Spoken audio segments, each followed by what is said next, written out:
अस्सलाम वालेकुम दोस्तों, मेरा नाम है अली उमर सलाम की तरह मौजूद है तो आप देख रहे हैं इस वक्त क्रिकेट लवर अली शो को। कैसे देख रहे हैं दोस्तों, आप लोग से बात करने जा रहे हैं, बात करेंगे आज आपसे टॉप क्रिकेट न्यूज का सेगमेंट है, आप लोग से शेयर करेंगे। नंबर 1 पे आप लोग से बात करने जा रहे हैं एशेज के हवाले से जो वो अपडेट आ रही है। क्या जबरदस्त किस्म का आज एशेज का मुकाबला हुआ, test cricket on its best थी। आज बेंजामिन डी स्टोक्स ने एक बार फिर साबित कर दिया कि वो दुनिया का सबसे बड़ा चैंपियन खिलाड़ी है। क्या नॉक उसने खेली, क्या जबरदस्त उन्होंने बैटिंग की, लेकिन ब्रिस्टे को जिस तरीके से जो है वो आउट किया गया, जो कंट्रोवर्सी वहां पर जिस तरीके से चली, जरा बात करेंगे इसके ऊपर। बात करेंगे कि हमें जो है वो एक ऑफिशियल टीम मिल गई है अगले जो वर्ल्ड कप 2023 के लिए, जो टीम क्वालिफाई कर गई और पाकिस्तान वर्सेस श्रीलंका का मैच कंफर्म हो गया है। जरा इस पर बात करेंगे सरफराज अहमद को लेकर। उन्होंने बात की है कि प्लेइंग 11 में कौन खेलेगा, सरफराज या रिजवान, जो कि Pakistan versus Sri Lanka test series है। इस पर बात करेंगे और बात करेंगे पीसीबी के हवाले से कि उन्होंने जो है वो लेटर लिख दिया है गवर्नमेंट को, जिसमें अप्रूवल मांग लिया, ऑफिशियल तौर पर जो है इजाजत मांग ली है वर्ल्ड कप 2023 के लिए जो इंडिया में खेला जा रहा है, उसकी क्वालिफाई करने के लिए, सॉरी जो है वो खेलने के लिए। इस पर भी बात करेंगे। तो अगर आप हमारे चैनल पर नए पहली बार आए, चैनल को आदमी सब्सक्राइब करें और साथ में बेल आइकन बजाना। तो बात का आगाज करते हैं नंबर 1 खबर के साथ जो हमारे पास आ रही है। तो दाऊद साहब, आज ऐसा लग रहा था कि जैसे टेस्ट क्रिकेट एक बार दोबारा रिलाइव हो गई है। दुनिया भर में जो है टेस्ट क्रिकेट जो है वो आज देखी जा रही थी, खेली इंग्लैंड में जा रही थी, लेकिन देखी दुनिया भर में जा रही थी। क्या बेंजामिन डी स्टोक्स ने जो है आज बैटिंग की है, हुआ कुछ यूं कि मैच बिल्कुल नॉर्मल चल रहा था। नॉर्मल चलते चलते जो है ऑस्ट्रेलिया ने ब्रिस्टो को गलत तरीके से जो है वो आउट किया। बॉल गई विकेट कीपर के पास, है बेशक वो एक रूल के तहत है, तो ब्रिस्टो अपना जो है पांव लगाकर आगे ही निकले थे, तो उन्होंने पीछे से कैरी ने जो विकेट को बॉल मार दिया। लोग कह रहे थे कि शायद बॉल डेड हो गया, बॉल डेड हो गया, लेकिन उन्होंने अपील की और रूल्स के तहत जो उनको आउट करार दे दिया। लेकिन ये कितना स्पोर्ट्समैन स्पिरिट के हक में था और कितना स्पोर्ट्समैन स्पिरिट के खिलाफ था, क्योंकि उसके बाद बेंजामिन डी स्टोक्स को गुस्सा आया और उन्होंने नानी याद दिला दी। देखिए, जो आप रूल्स की बात करें उस पर आगे जाके भी बात करेंगे, लेकिन वो जो रूल था ना, वो सिर्फ 1 से 1.5 सेकंड का गैप था। अगर वो 1 सेकंड और विकेट पे रुक जाते, वो बॉल विकेट कीपर के जो हाथ में गई थी उसको कहीं ना कहीं उनको थ्रो कर देते, मतलब आप उससे भी बेशक थ्रो भी ना करते, लेकिन सिर्फ अगर 1.5 सेकंड या 1 सेकंड अगर वो विकेट पे रुक जाते तो वो रूल्स के मुताबिक आउट भी ना होते। लेकिन ऑस्ट्रेलिया ने, यकीनन तौर पर आप इसको बोलोगे कि स्पोर्ट्समैन स्पिरिट तो छोड़े, कहीं ना कहीं ये चीटिंग के जुमरे में भी आएगा, लेकिन खैर बाद में बात होगी। आज बात होगी स्टोक्स। आज बात होगी कि बेंजामिन एंड्रयू स्टोक्स क्रिकेट की तारीख रकम करते करते सिर्फ 43 रन से रह गए। आज स्टोक्स ने जो पारी खेली है, उन्होंने फिर बता दिया है कि दुनिया क्रिकेट का सबसे बेहतरीन प्लेयर इस टाइम मौजूद है, तो उसका नाम बेन स्टोक्स है। अगर हो वर्ल्ड कप 2019, अगर हो 2019-20 की एशेज, नाम सिर्फ एक ही आता है, वर्ल्ड कप 2022 का पाकिस्तान के मुंह से अगर फिनाले जीता, खींचा, वो भी स्टोक्स। और आज भी ऑलमोस्ट 155 की जो नॉक खेली है, 9 छक्के 9 चौके, और जो क्लासिक खेली है, क्या स्टार, क्या हेजलवुड, क्या कमिंस, क्या कैमरन ग्रीन, ये जो सबको रौंद रख दिया। भाईजान, आपके मिचेल स्टार्क हो गए, आपके हेजलवुड हो गए, आपके कैमरन ग्रीन हो गए। आज जब ये रात को सोएंगे तो इनके ख्वाब में एक बार जो है बेन स्टोक्स जरूर आएगा। जिस तरह से उसने जो है वो आज छक्के मारे हैं, एक ओवर में 20-20 रन, 22-22 रन लिया, किसी को नहीं छोड़ा। ये तो अलग बात है, मैं दाऊद से ऑफ द कैमरा भी ये बात कर रहा था कि यार टेस्ट में थोड़े से रूल डिफरेंट होने चाहिए, कोई रूल इंप्लीमेंट करे आईसीसी के दायरे में, फील्डिंग के रूल, हाँ फील्डिंग के वजह से सॉरी के दायरे में कोई ना कोई खिलाड़ी जो है वो लाजमी लेकर आए कि 2 से 3 खिलाड़ी दायरे में आएंगे। ऑस्ट्रेलिया ने क्या किया, ऑस्ट्रेलिया ने रूल्स का इस्तेमाल करते हुए चालाकी से 9 के 9 बंदे पीछे कर दिए, जिसकी वजह से बेचारा बेन स्टोक्स फिर वहां पर रुक गया। उसके पास छक्के के अलावा ऑप्शन ही कोई नहीं छोड़ा, फिर भी उसने 9 छक्के मारे यार, मतलब बिल्कुल ही उसको बेबस कर दिया। उसकी बात कर रहे हो, ऑस्ट्रेलिया की ये तारीख रही है कि उन्होंने हमेशा जो रूल्स है ना, उसका उन्होंने खिलवाड़ किया ही किया है। मुझे याद आता है 2004 की मैं आपसे बात कर रहा हूं, 4-5 की बात कर रहा हूं, जब इनके कप्तान होते थे रिकी पॉन्टिंग। उस टाइम एक आईसीसी ने, एक आपको याद होगा, एक रूल आया था, शायद काफी लोगों को अब नहीं याद होगा, लोग अब बात करते हैं आईपीएल में रूल आया, आईपीएल में जो इंपैक्ट प्लेयर का रूल है, उस टाइम इंटरनेशनल क्रिकेट में आया था सब्स्टिट्यूट का रूल। उस टाइम भी ऑस्ट्रेलिया ने उस रूल का ऐसा बेड़ा गर्क किया था, वो रूल्स के अंदर रहकर उन्होंने, क्योंकि उसका मुताबिक ये होता था कि आप एक खिलाड़ी को बाहर बिठा के, यानी कि आप 12 खिलाड़ी अनाउंस करते थे, 11 नहीं होते थे, और आप यानी कि एक बॉलर है, तो जब आप बैटिंग कर रहे हो तो आप बॉलर को बिठा के एक एक्स्ट्रा बैट्समैन खिला लेते हो। लेकिन ऑस्ट्रेलिया यही करता था कि भाई अपना एकदम इतना उन्होंने बेदर्दी से उस रूल का इस्तेमाल किया कि बाद में ये हुआ कि यार जो सेकंड बैटिंग वाले हैं उनको फायदा है और वो जीतेंगे, और उसके बाद फिर आईसीसी को मजबूरन तौर पर ये रूल ही खत्म करना पड़ा। तो ये हमेशा तारीख में बताती है कि ऑस्ट्रेलिया हमेशा रूल्स के अंदर रहकर तो बिल्कुल ऐसा खिलवाड़ करता है कि वो जो स्पोर्ट्समैन स्पिरिट होती है उसको तो वो बिल्कुल ही जोड़ देता है। लेकिन अभी दूसरी बात जो आप अभी बात कर रहे थे कि फील्डिंग का जो है सारे 9 के 9 पीछे लगा दिए। अब आप मुझे जरा बताइएगा 70 रन उस टाइम 70 ऑड रन रहते थे, 70 रह गए, 300 तो बना दिया था ना ऑलरेडी, उसके बाद 70 ही रह गए, एक आध ऊपर नीचे कर लो आप। अब मुझे ये बताओ कि जब स्टोक्स खड़े हुए थे उस टाइम, ठीक है, उस टाइम आउट कितने थे? 6। ब्रॉड भी सिंगल तो इजी ले ही रहे थे। उस टाइम क्या बेहतर नहीं होता कि स्टोक्स को उस टाइम अपना, अगर उन्होंने 9 पीछे कर लिए थे तो थोड़ा सा गेम को आगे लेके जाते हैं, मतलब कि सिंगल या सिंगल की तरफ लेकर गेम को जाते हैं। वो उसमें ये कोशिश कर रहे थे कि वो ओवर खेलने के बाद चौथी बॉल पे वो सिंगल या डबल जो है वो बॉल करा लेते थे, बाकी 4 के 4 सिंगल बनते होते थे, वो वेस्ट छोड़ देते थे। और यही प्रेशर बना उनके ऊपर। एक मसला उसमें ये भी था ना, जो उनके साथ खेल रहे थे ब्रॉड, उसकी वजह से वो फील्डिंग बहुत आगे ले लेते थे, जैसे उनके ऊपर अटैक करते थे।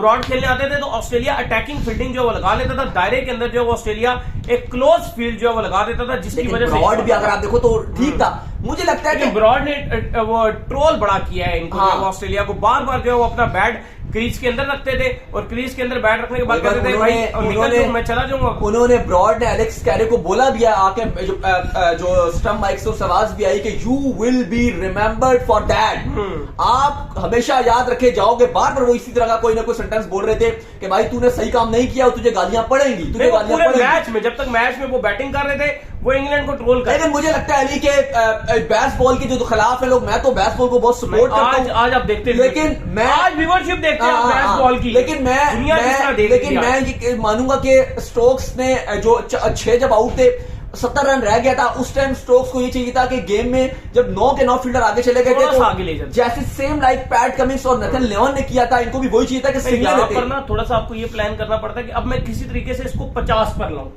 40 तक लेकर आते, 25 का अपने टारगेट रखें। इस तरीके से जिस तरह आप शॉट करते जाते, अगर ऑस्ट्रेलिया अपनी फील्डिंग ऑटोमेटिक आगे लेता है। अच्छा, उसे होता कि स्टोक्स के ऊपर प्रेशर ना बनता कि 4 सिंगल बने हैं और उन्होंने बनाए नहीं। 50 रन पे हो क्या जाता, 50 रन के बाद जो है फिर सिंगल भी इंपॉर्टेंट हो जाते, फिर वो सिंगल लेना भी जो है वो अब 40 से रह जाता ना, वही 50 से नीचे जब 40 पे आते तो फिर पैट कमिंस मजबूरन तौर पे सिंगल इजी मिल रहे हैं वो आगे आते। और बेहतर यही था कि स्टोक्स आराम आराम से खेलते रहते और सिंगलें बनाते रहते और गेम को आगे लेके जाते रहते। जब खुद पैट कमिंस अपने फील्डर आगे लाते फिर ये अटैक करते। खैर, इंग्लैंड जरूर मैच हार गया, लेकिन दिल एक बार फिर इंग्लैंड ने जीते।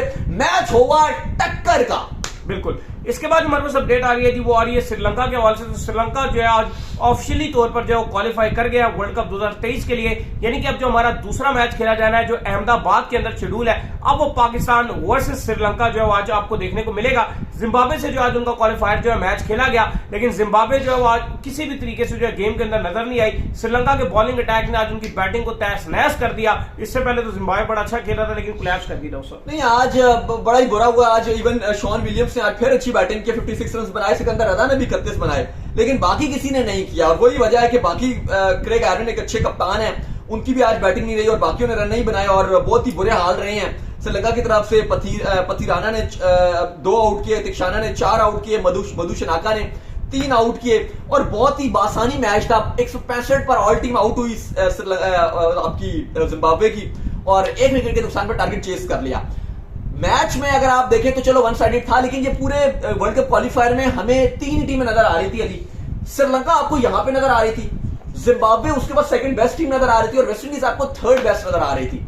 वेस्ट इंडीज ऑलरेडी ऑफिशियली बाहर है, श्रीलंका ऑफिशियली क्वालिफाई कर चुकी है और आगे बताते हैं उनका मैच भी कब खेला जाएगा। सेकंड मैच है उनका पाकिस्तान के साथ। लेकिन अगर आप देखो जिम्बाब्वे, ऑलमोस्ट जिम्बाब्वे के भी 90% चांस है कि वो क्वालिफाई कर गए हैं, क्योंकि उनके 2 मैच पड़े, दोनों ही हल्के हैं। क्योंकि ये मैच तो एक्सपेक्टेड था कि जिम्बाब्वे हारेगी क्योंकि श्रीलंका बेस्ट टीम थी और उन्होंने प्रूव किया। लेकिन अली, मैं आपसे एक सवाल करता हूं, आप इसका जवाब दीजिएगा। हम बात करते हैं कि जिम्बाब्वे के 3-4 बहुत अच्छे खिलाड़ी हैं, जिम्बाब्वे बहुत अच्छी क्रिकेट खेल रहे हैं अपने घर पे, लेकिन एक बात शायद हम उसका तस्करा नहीं करते हैं कि जो वर्ल्ड कप क्वालिफायर्स हैं इनमें वो बॉलिंग क्वालिटी शायद आपको नजर नहीं आएगी जो आपको इंडिया वाले वर्ल्ड कप में जो टॉप 8 टीम्स ऑलरेडी क्वालिफाइड हैं, जिनमें Pakistan, Australia, England, New Zealand, south Africa, even India को भी आप ले लो, सिराज इनके बड़े अच्छी बॉलिंग कर रहे हैं। आईसीसी रैंकिंग में नंबर 1 भी थे ओडीआई में, तो बड़े अच्छे बॉलिंग कर रहे हैं। और अगर बुमराह का पता नहीं है, लेकिन ठीक उनकी भी अच्छी खासी बॉलिंग है, इन इंडियन कंडीशन तो बहुत अच्छी बॉलिंग है। तो ओवरऑल अगर आप देखो तो सारी बॉलिंग अटैक आपको अच्छे नजर आ रहे हैं। जो क्वालिफायर में आपको बॉलिंग नजर आ रही है वो आपको नजर नहीं आएगी।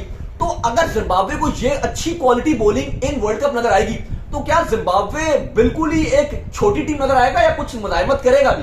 नहीं, जिम्बाब्वे मुझे लग रहा है कि बेहतर तो करेगा। ऐसा नहीं है कि आप कह रहे हैं कि 9 मैचों में मिनू की तरह जो है पिटा जाएगा, कुछ मैचों में बहुत बेहतर करेगा। मतलब यही है कि 1-2 ही मैच, हाँ, 1-2 मैचों में इक्का दुक्का ही। हाँ, 1-2 मैचों। लेकिन वही बात है कि आई होप, क्योंकि मैं तो चाहता हूं कि अगर जैसे आप भी ये चाहते हैं कि अगर जो 10 की 10 टीमें टाकरे वाली होनी चाहिए, ये ना कहो यार ये जिम्बाब्वे वाला मैच तो फौका मैच है, क्योंकि इसमें एक अब पूरे वर्ल्ड कप में यही टीम नजर आएगी कि एक जिम्बाब्वे फौकी नजर आएगी। बाकी जो आपकी 9 टीमें हैं वो तो आपको खाली सारी खतरनाक हैं, चाहे अफगानिस्तान चाहे श्रीलंका को तो आप कुछ बोल ही नहीं सकते भाई, वो एशियन चैंपियंस हैं। लेकिन खैर अगर आप बात करें तो पाकिस्तान और श्रीलंका का भी मैच, दूसरा मैच है जो 12 अक्टूबर को खेला जाएगा। काफी लोगों को नहीं पता, लोग समझते हैं कि जो क्वालिफायर 1 है वो खाली वही होगी जो वर्ल्ड कप ये जो क्वालिफायर चल रहा है जो इसका जीतेगी। लेकिन आईसीसी ने ऑलरेडी कंफर्म किया हुआ है कि भाई जो श्रीलंका है वो क्वालिफायर उन्होंने 2 ही रखा हुआ है, वेस्ट इंडीज को उन्होंने क्वालिफायर 1 ही रखा हुआ है। तो उस लिहाज से अगर आप देखो तो शेड्यूल ऑलमोस्ट कंफर्म्ड है। 6 अक्टूबर को जो पहला मैच है हैदराबाद में पाकिस्तान का, वो प्रोबेबली जिम्बाब्वे के साथ होगा या स्कॉटलैंड के जिम्बाब्वे, लेकिन वो अभी भी बहुत नीचे नजर आ रहे हैं क्योंकि जिम्बाब्वे का श्रीलंका वाला मैच एक्सपेक्टेड ही था कि वो हारेंगे। अगले 2 उनके हल्के मैच हैं, उन 2 में से वो एक भी अगर मैच जीतते हैं, जिम्बाब्वे हल्के में से एक भी जीता है तो जिम्बाब्वे गो थ्रू कर जाएगा। और जो ये स्कॉटलैंड वगैरह हैं इनको डिपेंड करना पड़ेगा कि भाई इनको श्रीलंका को भी हराना पड़ेगा, तो तकरीबन नामुमकिन है।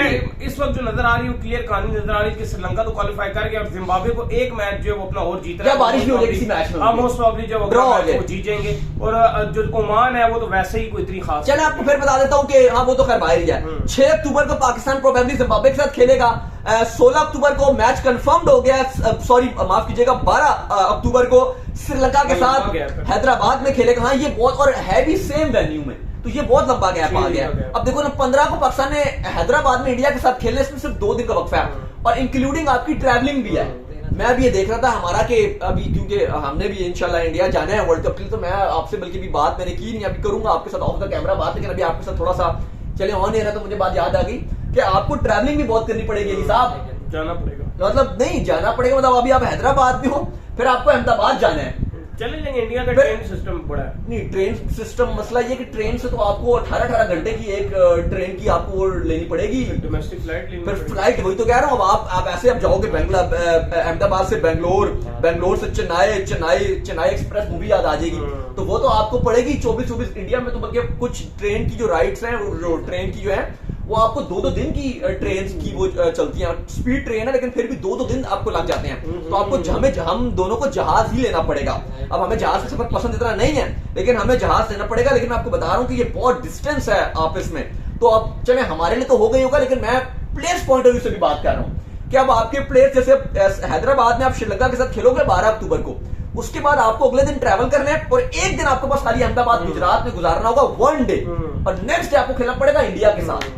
बिल्कुल, तो आसान नहीं है पाकिस्तान के लिए उस पॉइंट ऑफ व्यू से। इसके बाद जो हमारे पास जी अपडेट आ रही है वो अपडेट आ रही है पाकिस्तान के वर्ल्ड कप में जाने के हवाले से। तो आज जो है पीसीबी ने ऑफिशियली तौर पर जो है वो गवर्नमेंट को लेटर लिख दिया है, जिसके अंदर पीसीबी ने पाकिस्तान का जो तमाम शेड्यूल है वो गवर्नमेंट को भेज दिया है। 5 के 5 वेन्यू जो है वो लिख के जो है वो आपके प्राइम मिनिस्टर जो शहबाज शरीफ साहब है उन तक ये लेटर पहुंचा दिया है और उनसे जो है ऑफिशियली तौर पर जो है वो इजाजत मांग ली है और उनसे ये भी पूछा है कि अगर आपने कोई सिक्योरिटी टीम भी आप भेजना चाहते हैं इन वेन्यू पे तो आपकी मर्जी है, आप इस सिक्योरिटी टीम भी जो है बेशक इन वेन्यू के ऊपर जो है वो रवाना कर दीजिए। तो आज जो ऑफिशियली तौर पर होगी। देखिए प्रोसीजर है, आपको पता है कि पाकिस्तान क्रिकेट बोर्ड के पैटर्न इन चीफ जो प्राइम मिनिस्टर होते हैं वो होते हैं और इस टाइम शहबाज शरीफ आपके पैटर्न इन चीफ हैं। तो ये एक तो प्रोसीजर है ही है, प्रोसीजर आपको फॉलो करना था कि आपने इंडिया जाना है तो आप उससे इजाजत लोगे।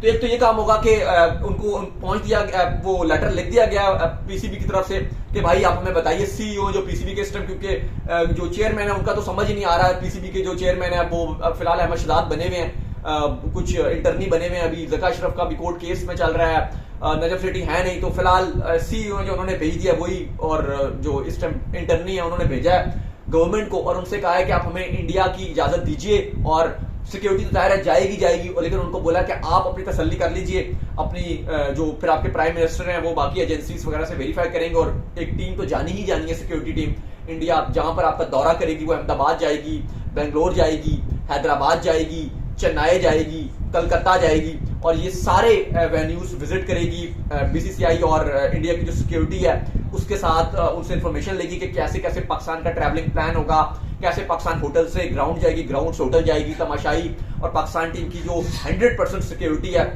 वो किस तरीके से जो है वो इंप्लीमेंट करवाई जाएगी, सारी रिपोर्ट्स लेंगे और उसके बाद रिपोर्ट लिख के वापस भेजेंगे गवर्नमेंट को और फिर ऑफिशियली पीसीबी ऐलान कर देगा कि पाकिस्तान इंडिया जाएगा। इस यकीनन तौर पे इस प्रोसीजर में तकरीबन 1 महीने से ज्यादा लगेगा, क्योंकि अभी प्राइम मिनिस्टर आपके ओके करेंगे, फिर वो सिक्योरिटी को बोलेंगे, फिर सिक्योरिटी जाएगी, फिर आएगी, फिर ऐलान होगा। मतलब अराउंड अगर अभी से भी काम शुरू होता है 2 दिन में प्राइम मिनिस्टर ने अलाउ कर भी दिया, फिर भी महीना दरकार है।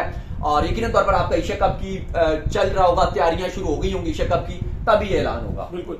इसके बाद जो हमारे पास अपडेट आ रही है जी, वो अपडेट ये हमारे पास आ रही है कि सरफराज जो है वो आज आए हुए तो उनसे जो है काफी बातें की गई, जिसमें जो उनसे ये भी पूछा गया कि यार आप सरफराज और रिजवान में से उनसे जो है बात की गई कि आप ये बताएं कि भाई आप दोनों में से कौन जो है वो खेलेगा जो Pakistan versus Sri Lanka series test series है उसमें, क्योंकि आपको याद है कि लास्ट टाइम जो है वो सरफराज अहमद खेले तो बड़ी शानदार किस्म की जो उनकी परफॉर्मेंसेस थी। क्या जवाब दिया जी उन्होंने? देखिए, सरफराज से सवाल किए गए, वर्ल्ड कप के हवाले से भी सवाल किया गया कि आप वर्ल्ड कप जा रहे हैं, वर्ल्ड कप के लिए तैयार हैं, इंडिया जाने के लिए वहां की कंडीशन आपको सूट करेंगी, स्पिन रहती है और आप स्पिनर को बड़े अच्छा खेलते हैं। उन्होंने कहा देखो ये तो सिलेक्शन कमेटी के हाथ में है कि मुझे टीम में मौका मिलता है कि नहीं मिलता। मैंने अपनी तैयारी पूरी रखी हुई है। कप्तान और टीम मैनेजमेंट अगर वो मुझे बेहतर समझती है कि मैं पाकिस्तान की नुमाइंदगी कर सकता हूँ, एक उनको मेरी जरूरत है, तो यकीनन तौर पर मैं तो हाजिर हूँ। फिर उससे सवाल किया कि अच्छा ये बताइए कि अभी ये टेस्ट मैच शुरू होने जा रहा है 16 तारीख से, गॉल और कोलंबो होस्ट करने जा रहा है, आप श्रीलंका भी जा रहे हैं बाबर आजम की कप्तानी में। बताइए जरा रिजवान अगर वाइस कैप्टन बन जाते हैं तो यकीनन तौर पर जो कहा जा रहा है कि वाइस कैप्टन तो बाहर नहीं बैठेगा, तो फिर वो खेलेंगे, फिर आपको बाहर बैठना पड़ेगा। लेकिन आपने लास्ट मैच में न्यूजीलैंड के अगेंस्ट सेंचुरी भी स्कोर की है, तो बताइए फिर आप 11 में खेल रहे हैं रिजवान, तो ऑब्वियसली वो क्या जवाब दे सकते हैं? उनको क्या पता, मतलब एक प्लेयर से आप कैसे वो कैसे बता सकता है कि मैं खेलूंगा या नहीं खेलूंगा?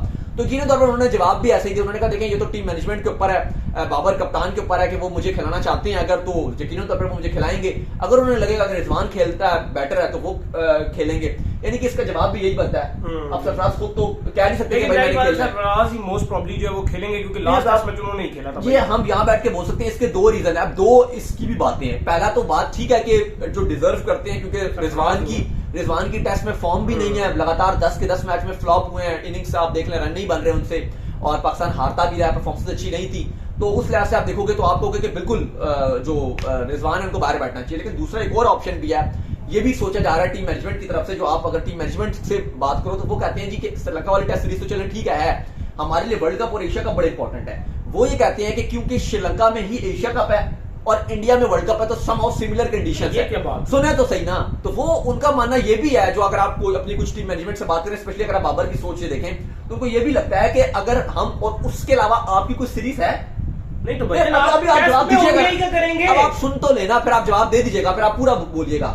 आपकी और कोई सीरीज नजर आ रही है? नहीं है, आप सुने, अब फिर आप बोलिएगा ना, आपको पूरा मौका मिलेगा। तो वो उनका ये मानना है कि अगर रिजवान हो, क्योंकि मैच प्रैक्टिस हमको देनी है। और बस करें यार, मैच प्रैक्टिस आपको देनी है तो उसको नेट्स करें श्रीलंका में ले जाकर। नेट्स और मैच में यार आप मेरी बात सुने, जब सरफराज ने वो दी हुई है, उसकी फॉर्म कंटिन्यू है, वो ऑलरेडी परफॉर्म कर यहाँ पर आया, उसने दोबारा अपनी प्लेस जो वो अर्न की है, एक साल जो उसने बाहर बैठकर टाइम गुजारा है, तो ये ज्यादा आप एटलीस्ट ना करें। बात आपकी ठीक आप है। खेल लेंगे। आप मुझे ये बताएं कि आपके और बड़े खिलाड़ी हैं जो आपकी टेस्ट टीम में नहीं है, वो भी तो खेलेंगे ना वहां जाके, उनको भी फिर पहले वो खिलाने टेस्ट। आप वो बात आपकी ठीक है, लेकिन वो रिजवान तो खिलाड़ी है, लेकिन रिजवान तो है ना, आपको भी लेके जाए टीम में, पहले उसको श्रीलंका में खिलाएं। वो आपका पॉइंट वैलिड है, लेकिन अब मैं आपको अपनी सोच तो नहीं बता रहा, अभी आपकी टीम मैनेजमेंट और बाबर की सोच है।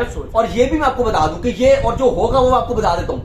2 टेस्ट हैं आपके, एक रिजवान एक सरफराज खेलेंगे और एक रिजवान खेलेंगे, या आप मुझसे लिखवा पहला तो सरफराज खेलेंगे, अगर उनकी फॉर्म जो है वो गिरी, वे तो वैसे ही इंतजार में रिजवान के कब फॉर्म गिरी तो वो टीम में, और अगर ना भी गिरी तो फिर भी अब वो कहेंगे कि जी के वो क्योंकि एशिया कप है तो वहां की कंडीशन से इम्कनारी हो जाएगी, मैच प्रैक्टिस एक अलग है, कोई सीरीज है नहीं, तो एक टेस्ट सरफराज को मिलेगा और एक टेस्ट रिजवान को। लेट्स सी, उम्मीद करते हैं आज हमारे शो आपको आएगा पसंद। आप वीडियो को लाइक कीजिए, हमारे चैनल को सब्सक्राइब कीजिए, साथ में बेल आइकन को बजाइए, और एक और काम कर लीजिए, वो ये कर लीजिए कि आप जो है वो इंस्टाग्राम पे जाइए, इंस्टाग्राम में मुझे फॉलो कर लीजिए, वहां पे मैं मौजूद हूं, दाऊद क्रिकेट के नेम से। अगर आपको कोई सवाल हो तो भेजिएगा, फॉलो कीजिए। मैं ऑफिशियल के नाम से लिंक डिस्क्रिप्शन में फॉलो कीजिए। अल्लाह हाफिज़, बाय बाय।